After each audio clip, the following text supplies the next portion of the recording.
Dawn Menendez is about to die. Unlike the day we all met her, this one is going to stick. With only 2 days of her lucky winter year remaining, Rita was trying to make each second count. Jesus Christ, Rita? Antarctica? It's a continent. What's going on? What happened? Rita took me to Antarctica. Rita, she's wearing a t-shirt. I'm sorry. I poofed her out as soon as she started complaining. Which was immediately. Hey, it still counts. We were busy saving the world, so we barely got to do your bucket spreadsheet. I'm just trying to help you hit as many of these as possible before your time is up. What bucket spreadsheet item did you cross off with a trip to Antarctica? She wanted to visit as many continents as possible. We hit all of them. Rita, I don't care about most of the items on this spreadsheet anymore. I was going to go along with crossing things off because you seem to need it, but after Antarctica, dude, I don't want to be recovering from an autistic meltdown in my last 2 days to live. Please. Oh, baby. No, I didn't mean to make you cry. We already missed your birthday because we were in hell. I'm an awful friend. That's patently false. You literally died to save Dawn. I should have made sure we got to work on your list more this last year. I should have stopped. Rita, do you know how many of these items we've accidentally crossed off? What? Here, look. Play D&D with a group of friends. Get a dog. Try mushrooms. Hack a large corporation. I'd say helping Viv hack the DMV helps. Commit a felony. Commit a felony was on your bucket spreadsheet? Right, I'm a complex woman. But there's so much we didn't get to. And we've done so much more shit that I couldn't have even fathomed putting on this list. Rita, I helped kill the king of vampires. The whole world knows about witches now, and more people like me won't have to wait until their 30s to find their magic. Not only am I a mom to a dog, he's a hellhound who can teleport. I have friends, Rita. Friends who don't just tolerate me. Do you know how hard it's been for me as an autistic person to feel like I actually belong in a friend group? That seemed so unattainable, I didn't even put it on my list. So did I just waste several hours of your final days trying to get through this list? No. I feel really loved. You are really loved.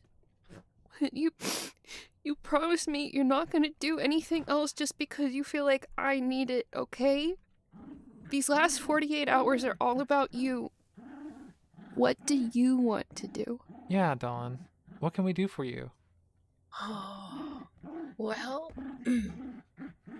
there's one thing on my bucket spreadsheet that I'd still really like to do, but it's a big ask. I don't feel right asking y'all to help with that one. Donnie, I think I also speak for Rita when I say that we do anything in our power to make it happen. Yeah, little buddy. Literally anything. Except, I'm banned from ever attending another recording of The Price is Right. I know that was on your list. Why were you banned? I threatened to castrate Bob Barker. Why? Of course you did. I got called on as a contestant and I was only $10 over on guessing the price of a new 1989 Ford Taurus. Okay, this doesn't explain why you threatened to castrate Bob Barker. I turn into another person when I'm competing, okay? I'm not proud. I lost the 1989 Ford Taurus. You would have only been able to drive that for a few months anyway. You were in a lucky winter year. I know. Anyway, I lost the Ford Taurus, and then I called Bob Barker a shrimp dick cuck, and then I threatened to neuter him like one of his dogs. Jesus Christ, baby. I'm not proud. Well, fortunately for Drew Carey's balls, I'm not talking about the Price is Right part of my bucket spreadsheet. What spreadsheet item are you talking about? Look at number 17G. Be a maid of honor at a friend's wedding. Oh, Donnie. I know. It's totally inappropriate for me to ask. Y'all are only getting married once, and we only have a couple of days to make sure our best friend can be there. But you probably don't want to put together some slapdash ceremony and... You being there is more important than anything else. You mean that? We do, little buddy. You can be both of our maid of honor. Thank you. Where are you going? I'm getting my whiteboard. We have a wedding to plan before I die.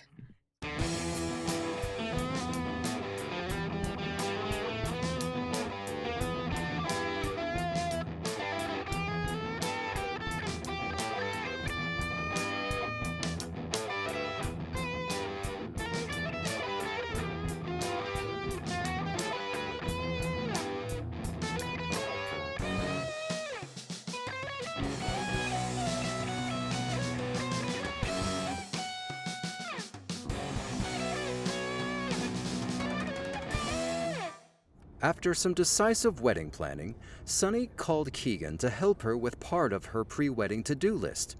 He met her at a vintage shop where they got to work. Sunny was in a fitting room, and Kieghan was waiting for her on a couch positioned just outside. Do I need to get a suit or something? No, just wear something nice you already own.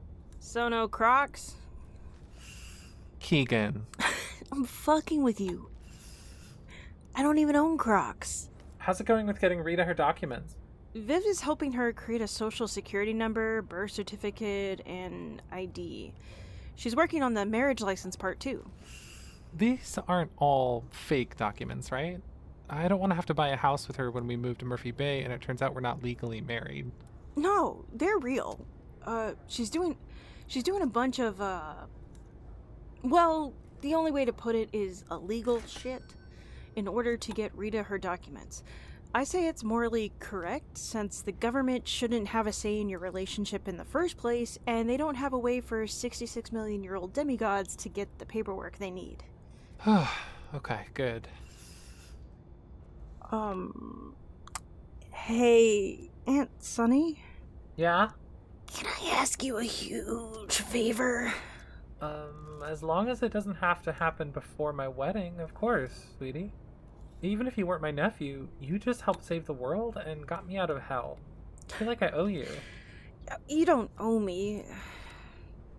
But if you say yes to what I'm asking, I'll feel like I'm going to owe you. Anything, Keegs? Oh my god. Is that a good oh my god? This is it. This is the wedding dress. You really think? Look in that mirror and tell me you don't feel like a fairy princess. Oh my god. Right? The other dresses you tried on either felt too dated or stuffy. But this one is different. With the lace and the bell sleeves, I feel like Stevie Nicks. Who's he? Who's he? Jesus, I'm messing with you. I'm 21, not an alien. I know Fleetwood Mac. Oh no, what's wrong? Do you not like feeling like Stevie Nicks? This is happy crying. The last time I got married, it was to a man I hated. And I never thought I'd be able to marry a woman. And here I am, with my nephew, wearing a dress that makes me feel prettier than I have in my entire life. About to not just marry a woman, but she's a literal demigod. I can't believe my life turned out like this. You deserve it. I wish your future wife knew how to modulate the volume of her voice and was a better driver, but if those are the worst of your problems... Then I think we're gonna be okay. I think so too. You were gonna ask me something? Oh, can we sit? Do you owe someone money? What's happened? You're making the same face you made when you wrecked my car in high school. No, it's nothing like that. I mean, it might be bigger than that. I don't know. If it's about my rug you ruined, I'm not mad. You saved the world, and it's just a rug. I want to move to Murphy Bay with you and Rita. That's not what I was expecting. I feel like I'm supposed to. I was stuck in a rut before you asked me to help with everything. I had graduated, I had done okay with my activism and community organizing, and I had a pretty big social media following to help facilitate that. But it never felt like enough. I thought the way I could help make the world a better place was outside of my witchcraft. I thought they weren't related. But now... Your witchcraft helped the world more than anything you'd done before. I think being closer to more of my family would be good for me. I want to study and become a better witch. I've helped change the world, and with witches out in the open, thanks to me. You feel responsible. Yeah. Responsible for what? I don't know yet. And Nostradamus said something about me finding a hagstone on the beach in Murphy Bay. Something about that being where my real journey began. I know it's totally inappropriate of me to ask, but I shouldn't. Well, start packing, kid. What? Are you serious? I've already talked to a realtor. I'm putting my house on the market next week, and your Aunt Orla in Murphy Bay is finding me a realtor there. I was looking for a 2-bedroom house, one for me and Rita, and a craft/guest room, but I'll tell her to look for a 3-bedroom, 2-bath. I love you, kid. I'm so proud of you. I think you're right. You have a new responsibility to all of these new witches you called forth, and all the old witches who are now out in the open. I don't know what that responsibility is either, but if you and Nostradamus think your future lies in Murphy Bay, who am I to argue? Thank you so much. I promise I won't ruin any more rugs. I'll help take care of Jacksie. I'll be the best housemate. I don't even need my own bathroom. Oh, the 2-bathroom thing has nothing to do with you. You'd actually be sharing a bathroom with me. Rita has to have her own bathroom. Is she that much of a diva? No, she pisses and shits now, and it's worse than the time Jacksie ate that bag of flaming hot Cheetos. Oh, God. Well, I think we found the dress I'm gonna get married in. I agree. You look ethereal. What's next on our wedding to-do list? Normal wedding stuff. Summoning our officiant in hell.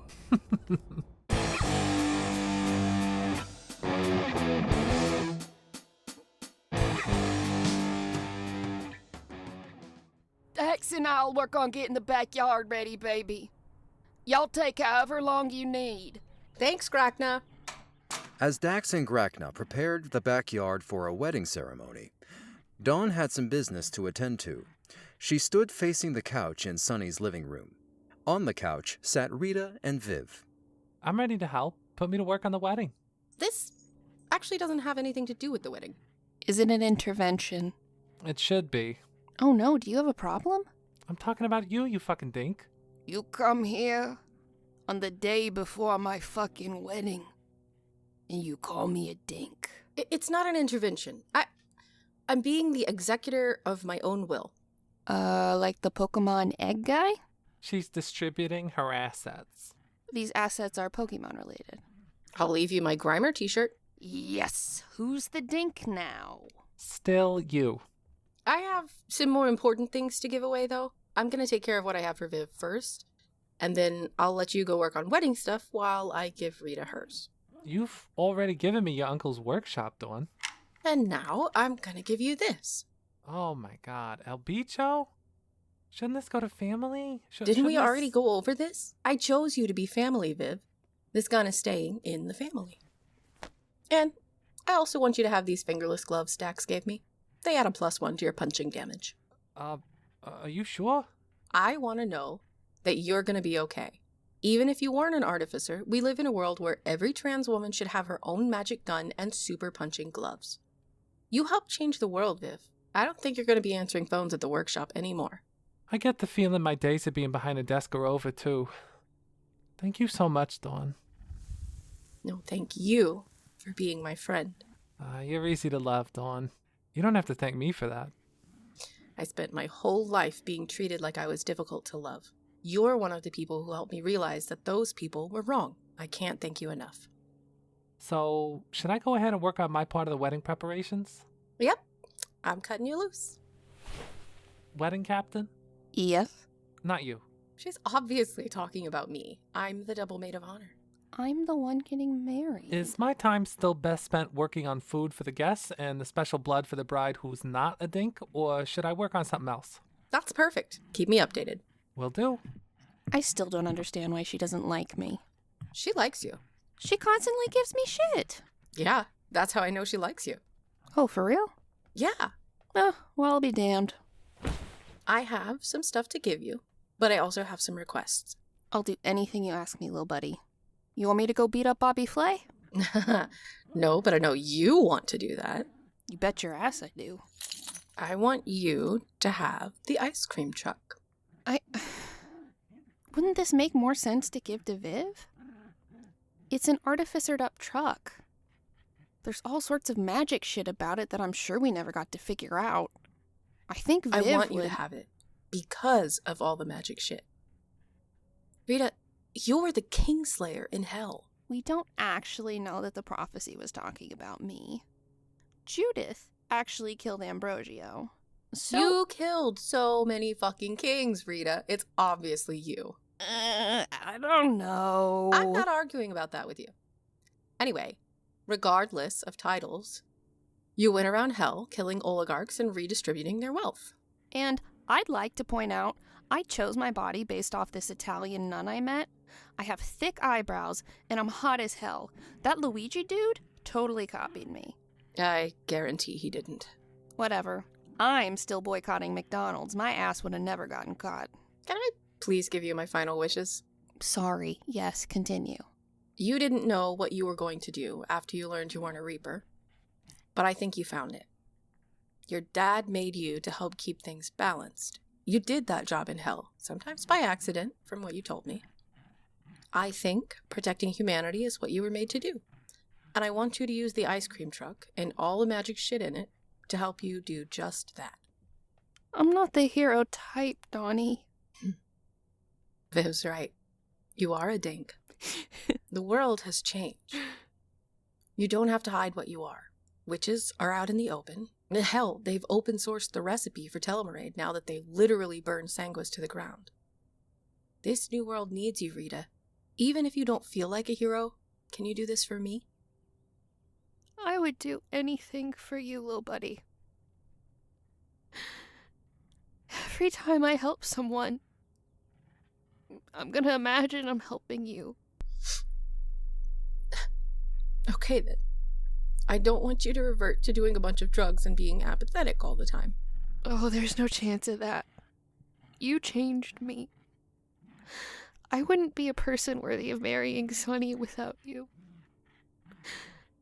Thank you. Thank you for being the first person to love me. Like Viv just told me, you're easy to love. I also left a bunch of my artificer gadgets in the truck, cabroncita included. They're all for you. Oh, holy shit, I get cabroncita? That gun has been passed down to the women in my family for generations. You're my sister. There's nobody else I could think of who deserves it more. I'm gonna shoot so much stuff. But please don't shoot your eye out. No promises. All of the shit I put in the truck is stuff I really want you and Sonny to have. Any of my shit that's not in the truck, you and Sonny can take what you want and give the rest away. I don't know what I'm gonna do without you. I don't know either. But I know it's gonna be amazing. I hope. Wherever I end up, I get to see it. Now, come on. We have to go get you a suit. We can cry later. I'm not dead yet. I already have one. Yeah, when you shoplifted from the Salvation Army. They suck. They hate trans people. It's not the shoplifting from the bigot store I have an issue with. It's 2 sizes too big, and you painted cum slut on the back of the jacket. Okay. What's your point? Sonny wouldn't like it in your wedding pictures. All right, let's go. You get to drive your new ice cream truck. Try not to kill me early, please.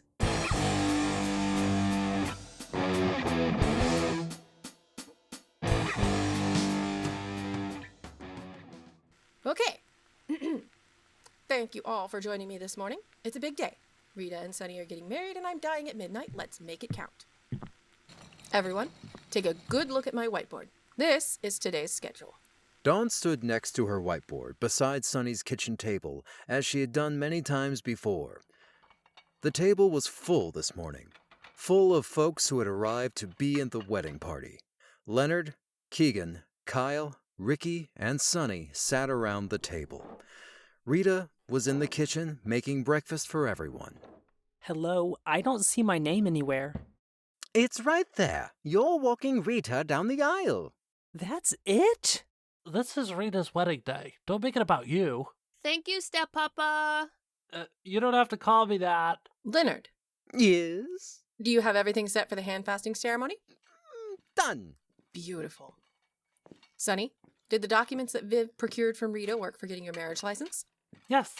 I was nervous, but nobody batted an eye. Okay, I got a stack of flat boys with tree jizz and a side of freshly cranked veggie hog for Leonard. Oh, yummy. What? Pancakes with syrup and a side of veggie bacon. Whoa, you can do that diner waiter thing where you hold a bunch of plates on your forearms? I'm gonna be real with you. This is my first try, and I need you to let me pass these out before I drop them all. Got it. Please continue. I got fried nanas, a double cloaca surprise sloppy style topped with Satan's spit, 2 strips of freshly cranked veggie hog, and a wiggle special for Dawn. What the fuck is that? Platanos maduros, 2 eggs over easy, topped with hot sauce. And 2 strips of veggie bacon? Yep, and some fruit salad. Yummy, yummy. And for my dad, you get a little of what everyone else got. I don't get a bunch of funny diner waitress talk? I'd just be repeating the same thing. It's not funny. Ricky, I honestly don't know what a glowing skeleton person eats, so here. This is a 9-volt battery. Bone apple teeth. And for my darling bride, mi amor, my sunshine, my naughty little doctor with a magic tongue. Oh my yucky. goodness. A thermos of blood for you, my sweet. Thank you, baby. Okay. Oh, fuck. I missed coffee. Anyway, what's on the agenda for today, wedding captain? The lists and timestamps by everyone's names detail the specifics that each of you are responsible for today and the time by which you should be finished with each task. Why are they making you do so much organizing on your last day alive? She eats this shit up. Yeah, she's having a great time. Yeah, this organizing is so fun when it isn't the end of the world. We have 30 minutes to finish our breakfast. After that, everyone should get started on their jobs for the day. But the gist of it, we get these 2 married, and then we party till I die.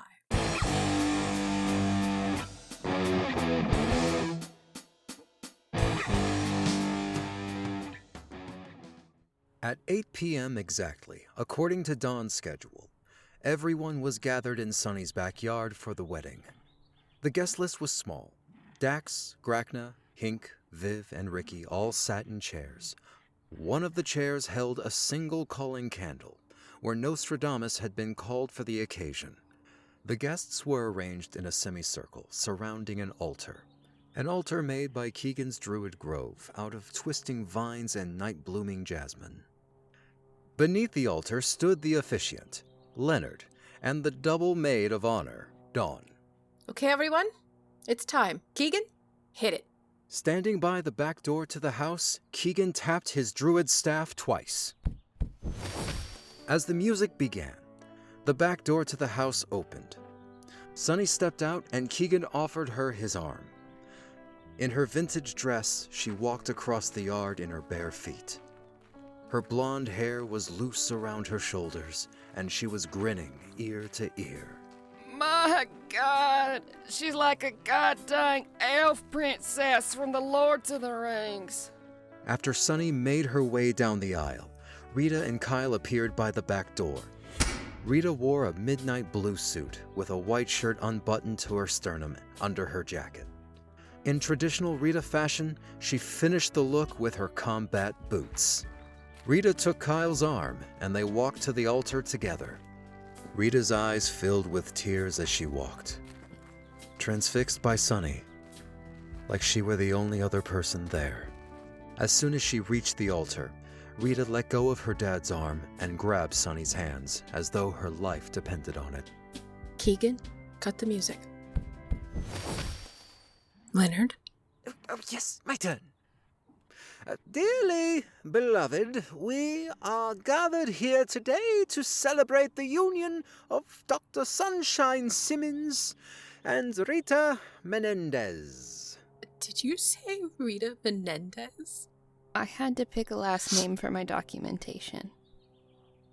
I hope you don't mind. My middle name is Dawn. Oh, I've never been more honored in my life. That was the idea. Oh, I'm sorry, Leonard, please continue. Oh, gracious. Oh, I'm going to cry already. Okay, get it together, Leonard. Okay. We celebrate this union through the ritual of hand fasting. Kieghan, the cord. Got it, Aunt Sunny. Aunt Rita. This cord has been used in every Murphy family wedding for the last 400 years. I'm not really a Murphy, though. Don't be ridiculous. Of course you are. In tying their hands together, we represent the connection of their two hearts. Their arms create an infinity symbol representing the eternal nature of their love. Does hand fasting usually involve a shibari knot? Listen, I know one method of tying two people together, and I didn't have time to learn less sexually charged knotting techniques. Getting married to Rita, it feels appropriate. Now that their hands are bound, the couple will share their vows, which they have written themselves. Sunny, would you like to go first? Rita, when I was a little girl, I used to dream that I'd marry Glinda from The Wizard of Oz. I promise it's relevant. I saw this beautiful, otherworldly woman appear from the sky in a bubble, and I was obsessed. When I first met you, you had appeared in a cloud of smoke in the woods while I was high on shrooms. You're better than Glinda. You're real. You gave me this second chance at life as a vampire. You make me laugh every day. You've got the purest heart, and my greatest honor in life is that you choose to share that heart with me. I loved you from the moment you first looked at me with those big brown eyes and called me by my full name. Nobody ever does that. I promise to be gentle with your heart. I promise to love you, to work through challenges and conflict with you, and to come out the other side even closer. I promise to be your partner through these immortal lives of ours, through all the ways we change and grow. I would ask about the ring, but Rita already has hers. Someone would have to kill me again to get it off my finger. Rita? My turn? Mm-hmm. Sunny, you made me understand romantic love. I mean, sure, I love fucking and sucking, but... Of course you got fucking and sucking into your wedding vows. Sorry, continue. Okay, so yeah, sure, I love fucking and sucking. But you? Never before had I wanted to share my life with someone.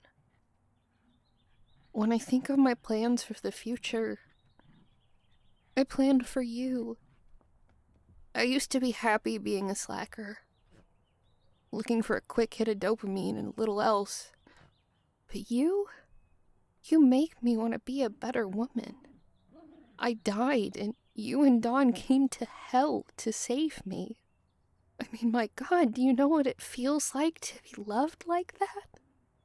Most weddings include the phrase, "till death do us part," but not even my dad can separate us. Oh, wow. You are one of the strongest women I know, and I promise to be your partner through it all, even if that means going to hell again. God, I hope it doesn't, though. Yeah, for real though, me too. You lit up my world, sunshine. I promise with every fiber of my being, I'm gonna try to do the same for you. Jacksie, the ring.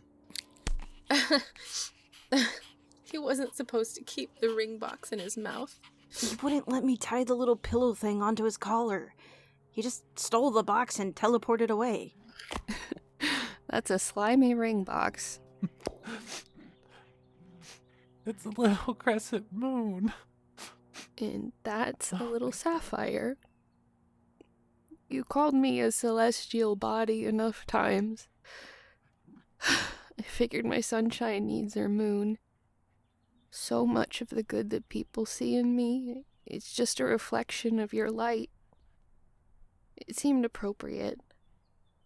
I hope you like it. I love it. With the sharing of vows and exchanging of rings, the couple will now release hands. Still bound together with the cord, this symbolizes that while they're both still individuals, their hearts are forever connected. Now, smooch each other, you fucking homosexuals! Yeah! That's my baby! Now what's next, double maid of honor? We party till I die. Kieghan, hit it. I made party favors. Everyone gets their own personal joint.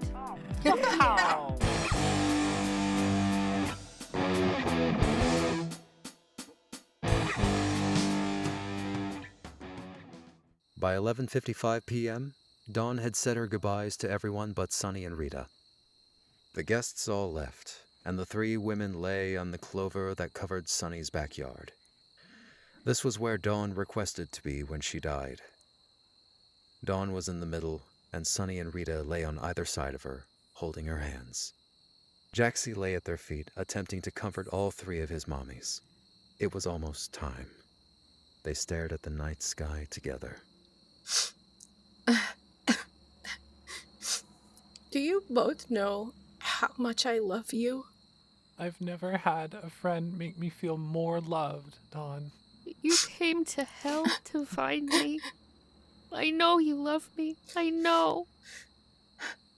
I spent my whole life feeling like any attempt at friendship would fail. Being autistic, I'd contort myself to fit in. But I never belonged.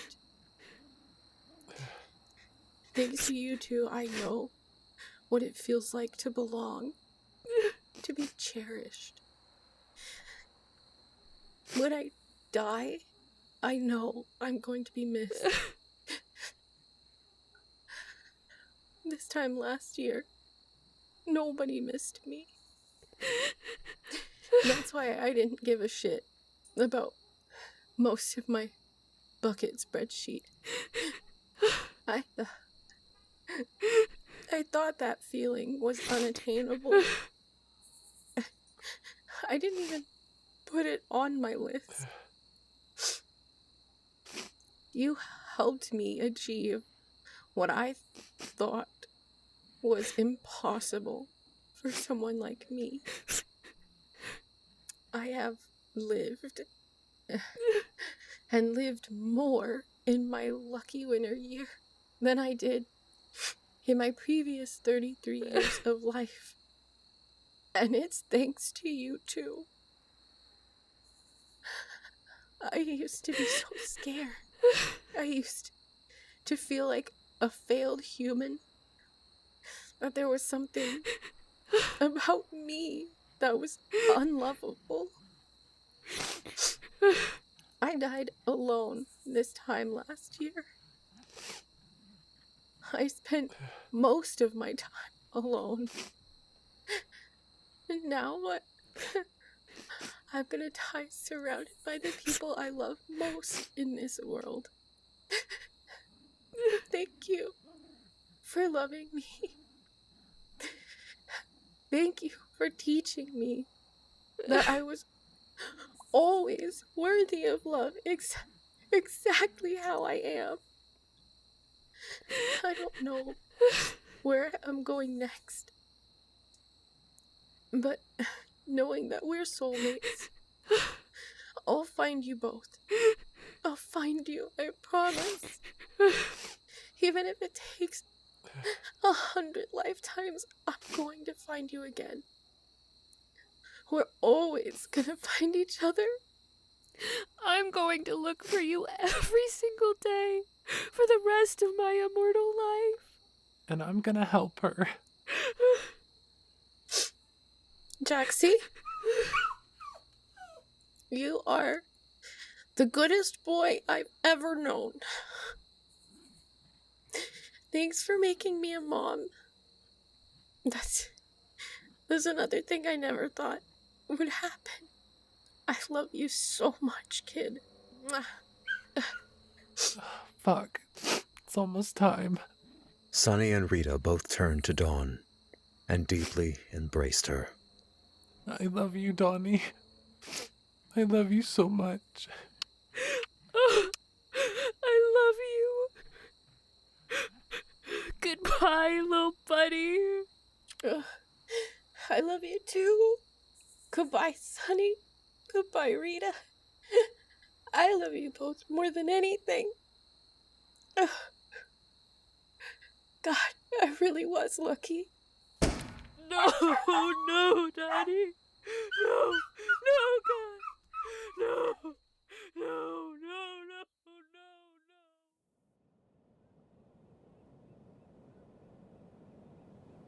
2 months later, on a foggy September day, Rita, Sunny, Kieghan, and Jacksie stood in Murphy Bay, Oregon, staring at their new home. They leaned against the ice cream truck, exhausted from the drive. This is it. Are you sure? What does that mean? She means this place looks like a shithole. He said it. I didn't say it. I made sure I didn't say it. I haven't bought a house since 1971. The housing market in Oregon is really expensive, and half the properties in Murphy Bay have been bought up by this company called Indec. I did my best. At least this one doesn't have fire damage. Oh, small blessing? It has water damage, though. Oh, great. I love black mold. I already paid for mold remediation. There's no black mold. You know it's haunted, right? You can't tell that by looking at the house. Baby, former Grim Reaper here. That shit's haunted. You can just tell. Great. Perfect. That explains why it was in our budget. What do we do? Call for ghost remediation? You know who would have immediately sprung into action? Donnie.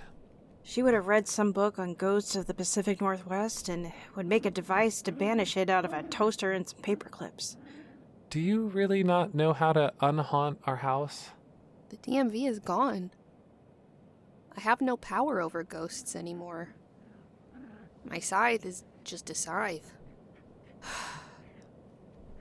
How do we figure this out without Dawn? I don't know, but we'll do it together. I'll get some supplies, ask someone who might know the history of the house, and get to work on it. I'm no Dawn, but I can help.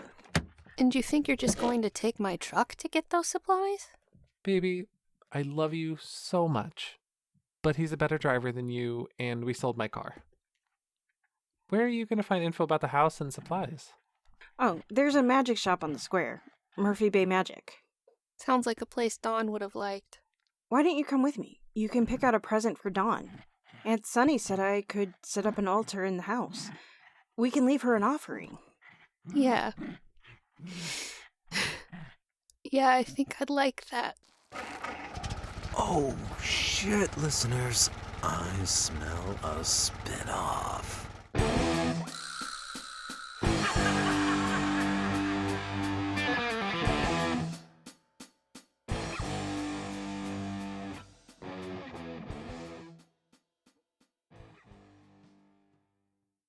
If you liked the series finale of today's lucky winner, you can thank our Patreon supporters, like Lilith Rain, Janice Weston, Jill Shambaugh, Bethany Glass, Percy, Chamberlain Foreman, Nunya B, Kate Michigoose, K Genius, Chibs1012, Dave Perrell, Megan E, Carl Brooks, Natasha Neves, Gus Lutzi, Helen Clifford, B. Trostler, Sewing Seraph, Rachel Rachelson, Fintago, and Randy Lovings. Fuck, I'm already starting to cry. I also want to thank anyone who has ever been a Patreon supporter at any point in time. I want to thank those of you who could never make Patreon a thing that you subscribe to, and I understand, and you shared with your friends. Sharing with your friends is how we're able to even consider making other things and have made this show for the past almost 5 years.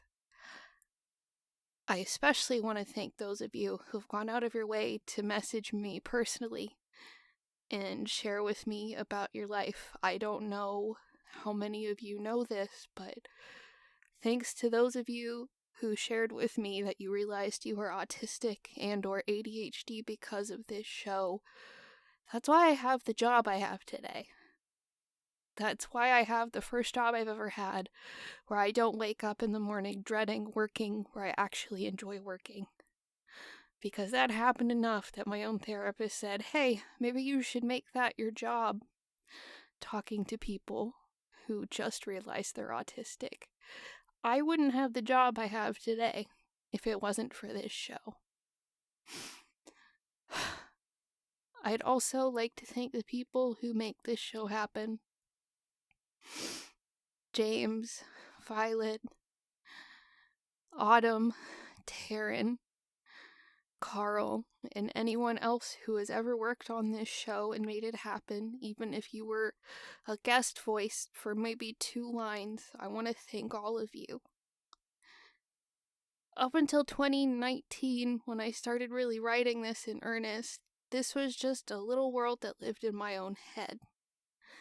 And I wrote it down, and I needed to put it somewhere, and I didn't know the way to do it, and one day I thought, oh, I could do this as a podcast. And then I did it.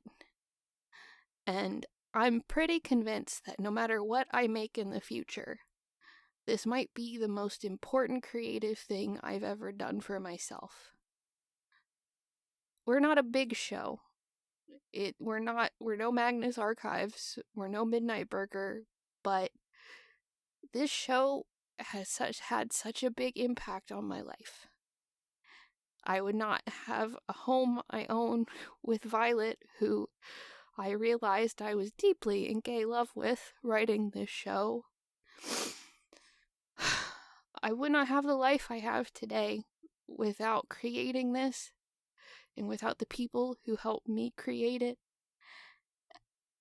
And if you take anything away from this final button of today's Lucky Winner, this final housekeeping section, please make that thing you want to make. This has changed my life in ways you cannot imagine. It has opened up my world, and I want the same for each and every one of you. If you want to make something yourself and you're thinking, I don't have all the right equipment, it's not going to be perfect, doesn't matter. Better it be real than it be perfect, because perfect doesn't exist. Please make your thing. My life has changed for the better in ways I don't think I could accurately describe in the time we have in this little housekeeping section. I love what we've done over the past 5 years. I am so grateful I've gotten to make this with some of my favorite people in the world. I have been given community. I have met some people who I consider my dearest, dearest friends because of this show. Because one day I decided to ask some talented people that I love and care about if they would help me bring a little story I had in mind to life.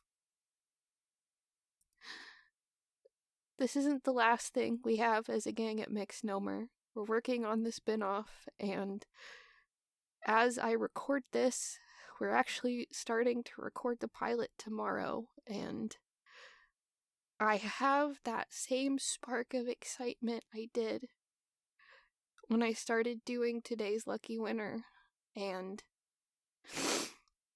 I get that excitement every single time I get to make something with people I love. This chapter of my creative life is closing, but you all have opened up chapters to my creativity I didn't even know I had. Thank you so much for these 3 seasons. It's almost 5 years. Thank you for listening. And thank you for changing my life. Until next time, little buddies. Try not to die.